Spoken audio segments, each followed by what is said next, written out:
T20 world cup 2024 చివరి అంకానికి చేరింది. భారత్ దక్షిణాఫ్రికా జట్ల మధ్య భారత కాలమానం ప్రకారము శనివారం రాత్రి 8 గంటలకు బార్బడోస్లోని బ్రిడ్జ్ టౌన్ మైదానంలో ఫైనల్ మ్యాచ్ ప్రారంభం కానుంది. ఈ టోర్నీలో ఇటు ఇండియా కానీ అటు సౌత్ ఆఫ్రికా కానీ రెండు జట్లు కూడా ఇప్పటి వరకు అజేయంగా నిలిచాయి. ఒక్క ఓటమిని కూడా చెవి చూడలేదు.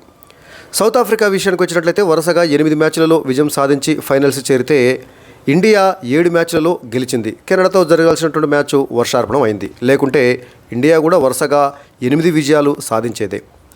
ఈ టోర్నీకి ముందు ఫైనల్స్కు చేరే టీమ్స్ ఇవేనంటూ మాజీ ఆటగాళ్లు రకరకాల అంచనాలు వేశారు. చాలామంది ఆస్ట్రేలియా అని, డిఫెండింగ్ ఛాంపియన్ ఇంగ్లాండ్ అని, ఇండియా అని, న్యూజిలాండ్ అని, చివరికి పాకిస్తాన్ అని కూడా ప్రెడిక్ట్ చేశారు. కానీ సౌత్ ఆఫ్రికా ఫైనల్స్కు చేరుతుందని దాదాపు ఎవరూ పెద్దగా అంచనా వేయలేదు. దానికి కారణం కూడా ఉంది. ఐసీసీ టోర్నమెంట్లలో కీలకమైనటువంటి మ్యాచ్లలో ఒత్తిడి తట్టుకోలేక చేజేతులా ఓడిపోవటం అలవాటుగా మార్చుకుంది సౌత్ ఆఫ్రికా జట్టు. 1990లలో సౌత్ ఆఫ్రికా క్రికెట్లోకి పునరాగమనం చేసినప్పటి నుండి కూడా ఆ జట్టు బలంగానే ఉంది. వాస్తవానికి ఇప్పటితో పోలిస్తే 1990, 2000 దశాబ్దాలలో ఆ జట్టు మరింత బలంగా ఉండేది. 1992 వన్డే వరల్డ్ కప్లోనే సెమీఫైనల్స్కు చేరినటువంటి సౌత్ ఆఫ్రికాను దురదృష్టం వెక్కిరించింది.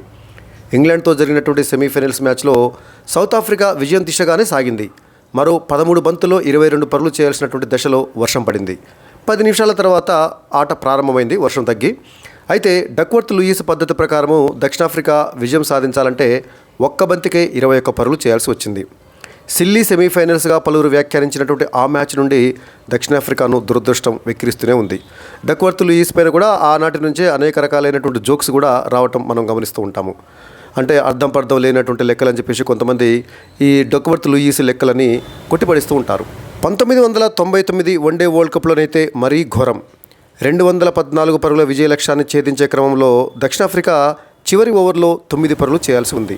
అప్పటికి సౌత్ ఆఫ్రికా 9 వికెట్ల నష్టానికి 205 పరుగులు చేసింది. చివరి ఓవర్లో విజయానికి 9 పరుగులు మాత్రమే కావాలి. ఆస్ట్రేలియాకు విజయం సాధించాలంటే 1 వికెట్ దక్కాలి.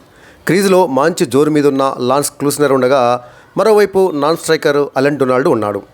ఆస్ట్రేలియా బౌలర్ ఫ్లెమింగ్ వేసినటువంటి తొలి బంతికి క్లూస్నర్ 4 కొట్టాడు. రెండో బాల్ను కూడా 4 కొట్టాడు. అంటే తొలి 2 బంతులకే 8 పరుగులు రావడంతో మ్యాచ్ అప్పటికే టై అయింది. మరొక్క పరుగు సాధిస్తే సౌత్ ఆఫ్రికా ఫైనల్స్కు చేరుతుంది. ఇంకా 4 బాల్స్ మిగిలి ఉన్నాయి. సో దక్షిణాఫ్రికా ఫైనల్స్కు చేరినట్లేనని దాదాపు అందరూ డిసైడ్ అయ్యారు. 3వ బంతిని క్లూస్నర్ కొట్టగా అవతల ఉన్నటువంటి నాన్ స్ట్రైకర్ బ్యాటర్ అయినటువంటి అలెన్ డొనాల్డ్ లేని రన్ను కోసం పరుగు అందుకున్నాడు. కానీ క్లూస్నర్ వద్దని వారించడంతో డొనాల్డ్ వెనక్కిపోయింది కానీ త్రుటిలో రన్అట్ను తప్పించుకుండు. అయితే 4వ బంతిని కూడా క్లూస్నర్ ఆడగా మళ్ళీ డొనాల్డ్ గుడ్డిగా పరుగు అందుకున్నాడు. క్లూస్నర్ మళ్ళీ వద్దని వారించినప్పటికీ అప్పటికే డొనాల్డ్ వెళ్ళటంతో చేసేది లేక క్లూస్నర్ కూడా రన్ కోసం వచ్చాడు. కానీ రన్అట్ అయ్యాడు. దీంతో సౌత్ ఆఫ్రికా ఆల్అవుట్ కాగా మ్యాచ్ టై అయింది. అప్పట్లో ఈ సూపర్ ఓవర్లు అలాంటివి ఏమీ లేవు కాబట్టి మరి ఎలా డిసైడ్ చేయాలి? లీగ్ దశలో ఈ 2 జట్ల మధ్య జరిగినటువంటి మ్యాచ్లో ఎవరు గెలిచారో వారే ఫైనల్కు వెళ్తారనేటటువంటి నిబంధన ఉండటంతో ఆస్ట్రేలియా ఫైనల్స్కి వెళ్ళింది. ఆ తర్వాత ఫైనల్స్లో పాకిస్తాన్ను ఓడించి కప్పును కూడా గెలుచుకుంది ఆస్ట్రేలియా. అలా దురదృష్టం వెక్కిరించడంతో వెంట్రుక వాసిలో ఫైనల్స్కు వెళ్ళేటటువంటి అవకాశాన్ని సౌత్ ఆఫ్రికా కోల్పోయింది. ఆ తర్వాత 2007, 2015, 2023 వన్డే వరల్డ్ కప్ సెమీఫైనల్స్లో కూడా సౌత్ ఆఫ్రికా ఓడింది. అలాగే 2009, 2014 T20 వరల్డ్ కప్ సెమీఫైనల్స్లో కూడా సౌత్ ఆఫ్రికా ఓడిపోయింది. మొత్తంగా ఐసీసీ వరల్డ్ కప్ టోర్నీలలో 7 సార్లు సెమీఫైనల్స్కు చేరిన సౌత్ ఆఫ్రికా మొత్తం 7 సార్లు ఓటమిని రుచి చూసింది. ఒక్కసారి కూడా ఫైనల్స్కు చేరలేదు. అలాంటిది ఇప్పుడు ఎలాంటి అంచనాలు లేకుండా బరిలోకి దిగి సైలెంట్గా అన్ని మ్యాచ్లను గెలుస్తూ సుదీర్ఘ నిరీక్షణ తర్వాత ఫైనల్స్కు చేరినటువంటి సౌత్ ఆఫ్రికా పటిష్టమైనటువంటి ఇండియా పైన గెలిచి కప్పును కొడుతుందా, లేక ఆ దురదృష్టం మళ్ళీ వెంటాడి ఫైనల్స్లో కీలకమైనటువంటి మ్యాచ్లలో ఒత్తిడిని తట్టుకోలేక చేజేతులా ఓడిపోయేటటువంటి అలవాటు ఉన్నటువంటి సౌత్ ఆఫ్రికా మళ్ళీ ఫైనల్స్లో చతికిల పడుతుందా? వేచి చూడాలి.